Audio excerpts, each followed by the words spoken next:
തുടർച്ചയായ അച്ചടക്ക നടപടികളിൽ കുരുങ്ങി പത്തനംതിട്ട ജില്ലയിലെ പോലീസ് സംവിധാനം.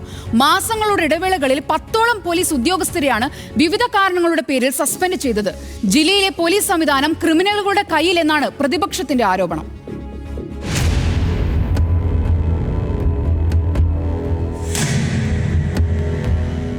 കഴിഞ്ഞ ദിവസം ന്യൂസ് മലയാളമാണ് പുല്ലാട് സ്വദേശി കണ്ണനെതിരെയുള്ള കോയിപ്രം പോലീസിന്റെ ക്രൂരത പുറത്തുവിട്ടത്. പത്തനംതിട്ട ജില്ലയിൽ തുടരുന്ന പോലീസ് വീഴ്ചകളുടെ മറ്റൊരു തെളിവ് കൂടിയായി ഈ സംഭവം. CI സുരേഷ് കുമാർ മറ്റൊരു കസ്റ്റഡി മർദ്ദന ആരോപണത്തിൽ സസ്പെൻഷനിലാണ്. ദളിത് കുടുംബത്തെ ബാറിന് മുന്നിലിട്ട് തല്ലിച്ചതച്ച സംഭവം മുതൽ അഭിഭാഷകനായ പോക്സോ കേസ് പ്രതിക്കെതിരെയുള്ള അന്വേഷണം അട്ടിമറിച്ചതുവരെ നീളുന്നു ജില്ലയിലെ പോലീസിനെതിരെയുള്ള ആരോപണങ്ങൾ.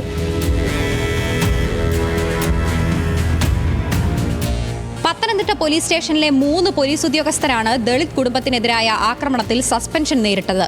സംഭവത്തിന് ഒരാഴ്ച മുൻപ് SI ജിനു പത്തനംതിട്ട ബസ് സ്റ്റാൻഡിൽ മാനസിക വെല്ലുവിളി നേരിടുന്ന യുവാവുമായി വാക്കുതർക്കത്തിൽ ഏർപ്പെടുകയും യുവാവിനാൽ മർദ്ദനമേൽക്കുകയും ചെയ്തിരുന്നു.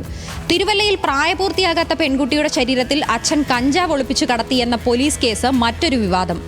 മൊഴി പോലീസ് നിർബന്ധിച്ച് രേഖപ്പെടുത്തിയതെന്ന കുട്ടിയുടെ അമ്മയുടെ വെളിപ്പെടുത്തൽ വന്നതോടെ പോലീസ് വെട്ടിലായി. തൊട്ടു പിന്നാലെ കോന്നിയിൽ പരാതിക്കാരനൊപ്പം പോലീസ് സ്റ്റേഷനിലെത്തിയ CPIM നേതാവിനെ പോലീസുകാരൻ കയ്യേറ്റം ചെയ്തു.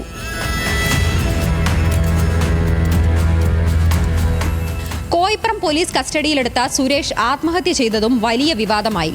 പോലീസിന്റെ കസ്റ്റഡി മർദ്ദനത്തെ തുടർന്നുണ്ടായ മനോവിഷമത്തിലാണ് സുരേഷ് ആത്മഹത്യ ചെയ്തതെന്ന് കുടുംബം ആരോപിച്ചു. കസ്റ്റഡിയിൽ വെച്ച് പോലീസ് മർദ്ദിച്ച വിവരം സുരേഷ് സഹോദരനോടും സുഹൃത്തിനോടും പറഞ്ഞിരുന്നു. സംഭവത്തിൽ കോയിപ്രം CI സുരേഷ് കുമാറിനെ അന്വേഷണ വിധേയമായി സസ്പെൻഡ് ചെയ്തിരുന്നു. പോക്സോ കേസിൽ വീഴ്ച വരുത്തിയതിന് Konni DYSP Rajappan Rawther, Konni SHO P Sreejith എന്നിവരെ സസ്പെൻഡ് ചെയ്ത വാർത്തകൾ പുറത്തു വന്നതിന് തൊട്ടു പിന്നാലെയാണ് കോയിപ്രം പോലീസ് നടത്തിയ ക്രൂര മർദ്ദന വാർത്തയും ന്യൂസ് മലയാളം പുറത്തുവിട്ടത്. ഇതോടെ ജില്ലയിലെ പോലീസ് സംവിധാനം ക്രിമിനലുകളുടെ കയ്യിലാണെന്ന ആരോപണം പ്രതിപക്ഷം ശക്തമാക്കി.